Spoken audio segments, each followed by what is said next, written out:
Praise the lord.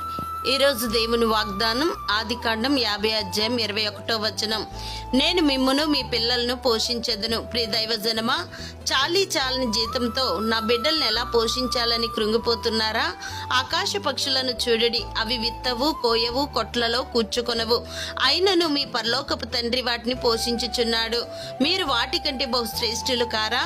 ఆకాశ పక్షుల కంటే మనం శ్రేష్టమైన వారము, ఎందుకంటే మనము దేవాది దేవుని పిల్లలము.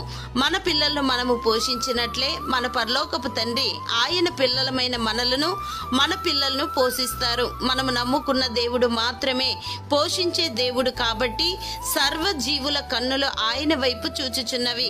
ఆయన గుప్పిలి విప్పి వారికి ఆహారం ఇచ్చి ప్రతి జీవి కోరికను తృప్తిపరిచి పోషించుచున్నారు గనుక భయపడకు. నిన్ను నీ పిల్లలను నీ దేవుడు పోషించును. దేవుడు మిమ్మల్ని దీవించునుగాక.